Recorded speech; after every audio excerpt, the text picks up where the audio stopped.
Welcome to Beyond 5 Minutes, where we delve a little deeper into the games discussed in 5 minutes, not 5e. My name is Daniel, otherwise known as the Copper Compendium, and I'll be your host. On this episode, we're expanding on my chat with Deric Bindel about Weakless Universe. Let's begin with a simple question. Why is the game called Weakless Universe? So, the creation of Weakless Universe was a group process between myself and a few friends.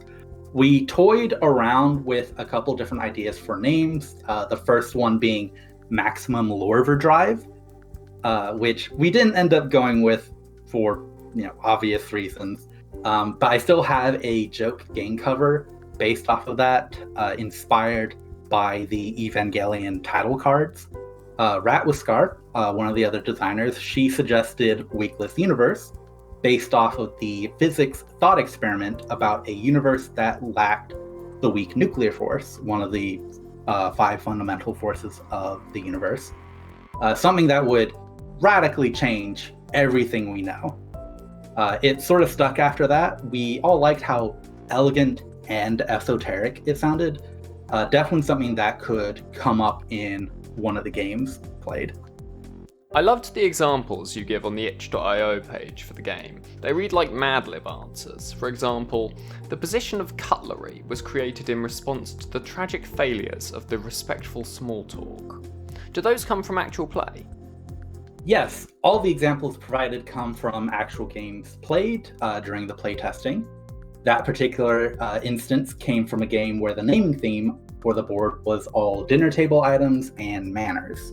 The more outlandish and strange connections get, the more bizarre the definitions can get, which really help create a fun and unique world and make such a delightful play experience.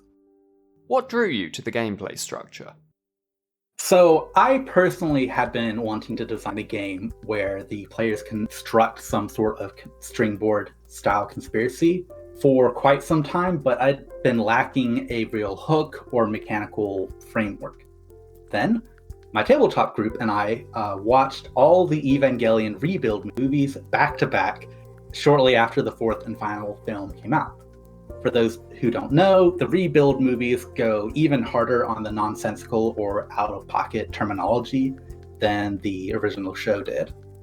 It was immediately after watching the 4th film that we launched into designing a very early prototype, quickly setting upon a token currency and the pins and connection system.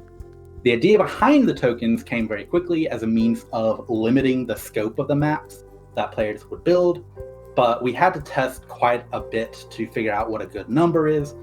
Too many, and the board gets way too unmanageably big, and play kind of starts getting a little boring.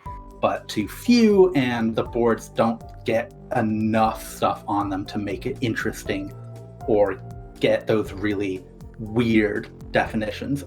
The definitions requiring connections before they could be made arose during one of the early playtests as a further way to refine the scope in a more subtle way, and also helped create a sense of progression over the course of the game, where at the start you have all these mysterious things that are being put onto the board, and slowly, bit by bit, those mysteries get solved. What's the strangest combination of connections you've seen in play?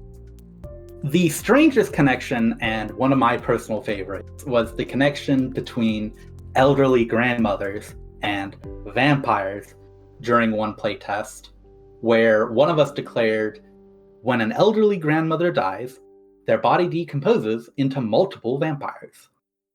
It was just so absurd, we all stopped and laughed for a while, reading what had been put on the board. Thank you again, Deric, for chatting with me about Weakless Universe. Where can people find you and your games? You can find me on Blue Sky and Tumblr, both at Deric Bindel, one word, on each. This game and my own games can be found on my itch.io page. I also want to give a big special thanks to my friends and fellow designers, Arlen, Giovanna, and Rat with Scar, without whom this game would not have come together. You can find those links, as well as links to the transcript of this episode and links to the game, in the video description. If you want to find games with similar themes or gameplay to this one, there will also be links to relevant playlists. And that brings us to the end of the expanded interview. Beyond 5 Minutes is an expansion of 5 Minutes, Not 5e. So if you've not heard my previous discussion with Deric about the game, you can find it linked in the end screen and description. Thank you for listening. Until next time.